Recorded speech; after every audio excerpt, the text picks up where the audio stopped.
नाशिकमध्ये शिवजयंतीच्या निमित्तानं कार्यक्रमाचं आयोजन करण्यात आलं होतं आणि याच कार्यक्रमामध्ये मंत्री आणि भाजपचे नेते गिरीश महाजन यांनी ढोल वादनाचा आनंद लुटला।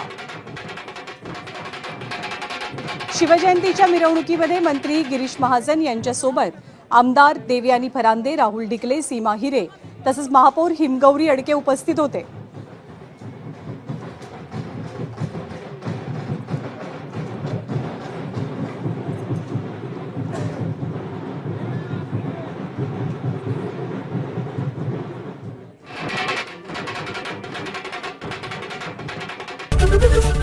एबीपी माझा, उघडा डोळे बघा नीट।